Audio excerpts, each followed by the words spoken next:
Let's talk about. So one of the other things was like immigration, Trump's dealings with immigrations. One of the things that came up was this idea of Trump taking families from the border down from Mexico, coming across the border, and putting them in cages and separating them, putting kids by themselves and parents by themselves, and there's like, well, this is a very cruel Trump policy. The problem is it's not a Trump policy. That's an Obama policy.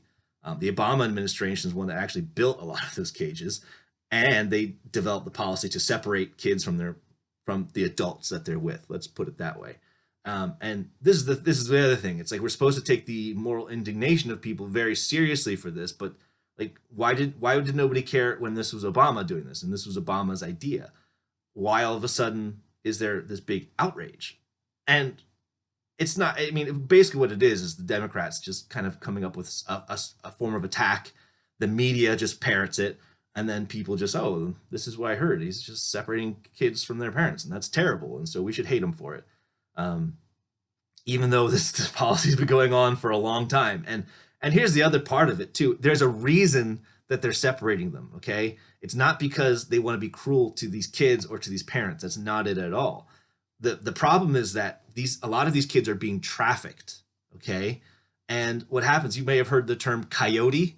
Okay, coyotes are people who basically kidnap kids or buy them or whatever, and they use them to get across the border, whether they're going to be trafficked once they get across the border even further, or they use these kids to help them just get across the border. So if you are trying to get across the borders, particularly illegally into the United States, you are more likely to get in if you come with kids.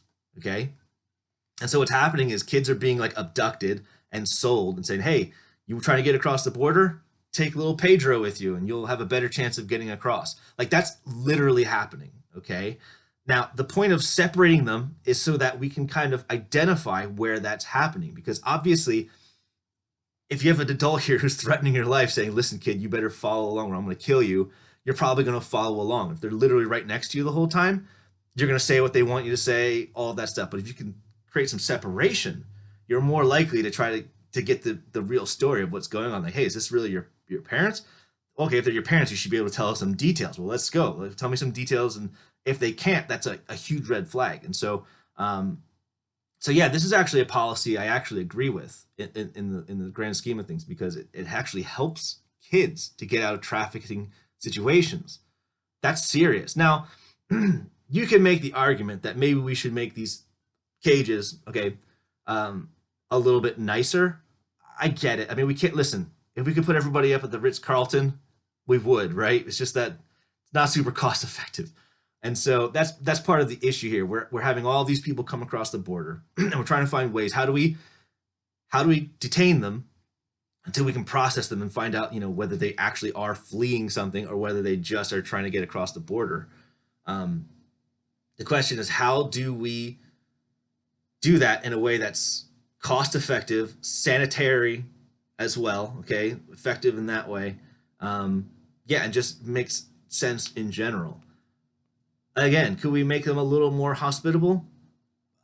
I mean, possibly. It comes down to a question of what, you got to take all these things into account. Does it all make sense? So most people that I talk to have not taken most of this into account, and so therefore I think that I don't know that I'm real swayed by this argument, because frankly, like I said, a lot of it I kind of agree with. Okay, another thing that came up was the Muslim travel ban that happened a while ago, and this is also it's partially true. It's not totally true. So if you guys remember, I know this is going back a while, but George Bush got us into the Iraq War. Barack Obama decided to pull us out. When he did, it created a power vacuum. ISIS was formed, which was the Islamic State. Hundreds of thousands of people were executed because anybody who was even remotely helpful for us, the people that lived there didn't like it so much and just started executing people. And a lot of people died. Okay, and while that was all going on, it was kind of chaos in the region, and ISIS was more or less a terrorist group. They were expanding. They're killing people, and they had camps throughout the Middle East where they would train people. And that's not just them. Other terrorist organizations had camps, training camps throughout different countries in the Middle East. And so basically Donald Trump got into power, and part of his duties as president is to protect us from foreign invaders. That's literally stated in the founding documents. That's the mission of the president. And he basically made what we call the Muslim travel ban, where he said, okay, listen, we're not going to accept people coming in from these countries, at least for the time being, because there's too much chaos. There's terrorist organizations. These are countries where we know that there are terrorist operations happening. And as you may have noticed with 9/11, with Oklahoma City bombing, with Sandy Hook, it doesn't take a lot of people to create a lot of damage and havoc. Okay, might only take one at times. And that's something you have to really take into account with this. And the question was, okay, we can't vet. We potentially could be getting people in here. We can't vet them because there's no real government to speak of that's going to vet them. And we know that there are terrorists going on in these countries. Do we want to be just taking them in like that? And the answer was no. And now here's the thing: they say, "Oh, he was banning all Muslims." That is a lie. That is not true. There was a select amount of countries. All of them were predominantly Islamic. That is correct. However, there were plenty of other countries that are Islamic predominantly and were still allowed to immigrate to the United States legally. Okay, so this idea that he was just banning all Muslims from entering the country, it's not true. It's not. And so the Muslim travel ban, people still actually, I'm like shocked that people still believe this, but here we are. People bringing it up to me. And I will say this: it's quite possible that Trump did not use the correct wordage or verbiage when he was talking about this. That is completely possible, and maybe that caused a lot of confusion. This is going back a way, so I don't remember off the top of my head, but this was the effect of what was actually going on. So it wasn't a Muslim travel ban; it was a select group of countries. I think it was like a dozen or so, and it wasn't because they were Muslim. It was because there was chaos going on in the country. There was known terrorist cells and camps and headquarters and things like that in these countries, and he felt like it was too much of a risk to be able to allow them to come to the United States. So yeah, I don't really view that as a very valid criticism. I mean, at the best, it's on the fence, I would say, but it totally made sense from a certain point of view, and yeah. Another thing is regarding immigration is sanctuary. This idea of sanctuary cities. Yeah, I don't imagine we had a sanctuary city where they said, okay, murder is fine. We know it's not allowed in the federal documents, but you know what? This is a sanctuary city for murderers. So now here's the thing. I know a lot of you are going to jump right to the conclusion. He's saying immigrants are murderers. Blah. Like no, okay, just simmer down. Okay, that's not what I'm saying. The point that I'm making is, you can't just say, oh, well, we know that this is illegal, but we're just going to treat it like it's legal. That doesn't really work, okay? That's not how it goes. It's one of the things about being a part of a federal union is that the federal government gets to make certain rules, and if you don't like those rules, that's why you send legislatures to change those rules. You don't just say, well, we're not going to do it. Okay, well, you know what? If you aren't going to abide by those rules, then president has every right to withdraw funding from your cities and things like that. Like that again, yeah, I don't know, man. It's like here's one of the questions we have to stop and really ask, because a lot of this comes down to, well, should we have borders? Okay, and if we have borders, should we be able to enforce those borders? Are there people that we don't want to come to the United States? Like, are there people like that? Okay, so there's this idea, well, we should just let anybody who wants to come to America, and it'll just work out great for them. Like, no problems whatsoever. It's just not true, okay? Sadly. I'm not saying this like gleefully. It's just not true, okay? A couple years ago, I was working with an organization down in Philly, in the Kensington area. As you may know, Kensington's a rough neck of the woods around here. Really bad. Like, I don't know what you've heard about Kensington and the goings on down there, but I can assure you it's at least that bad, at least.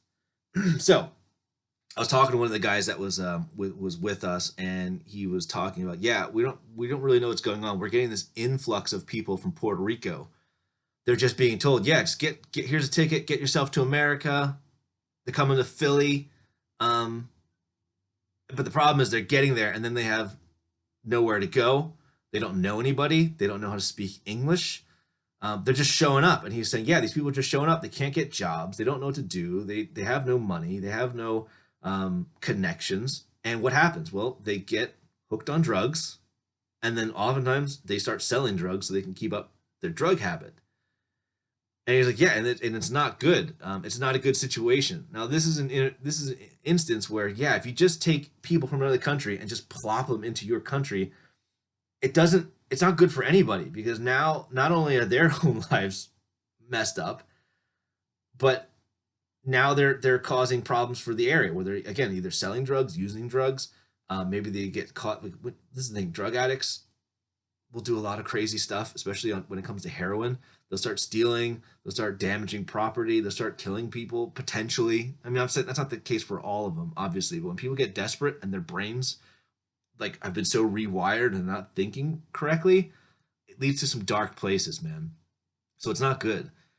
So this idea that we should just have open borders, anybody can come over here, it'll just all work out perfectly. It's just not the case. It's just not how it works. And I understand, like, yeah, we want everybody to have better lives. We want everybody to, like, I would love for everybody to enjoy benefits that we have here in America. There's no question about that.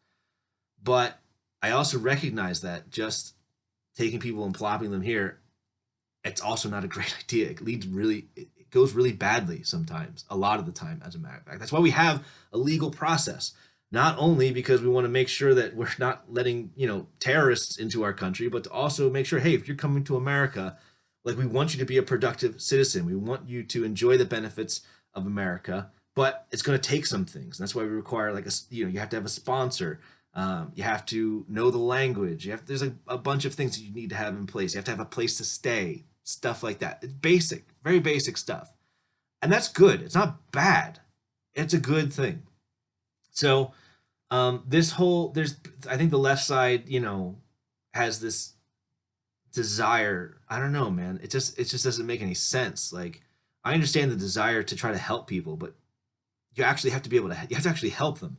Having good intentions doesn't get it done. You actually have to follow through with good policy, and I think that's one of the things that I struggle with and I see on the left. Like to me, like the left wants things that's like if they want things to sound good. They want plans that sound good, and the right is more interested in things that actually do good. This is why you see so many policies. They sound so good at the face, but when you really dig into them and you see the outworkings of these things, it's not great. Like they lead to serious problems, whether it's healthcare, whether it's taxation, whether it's government control or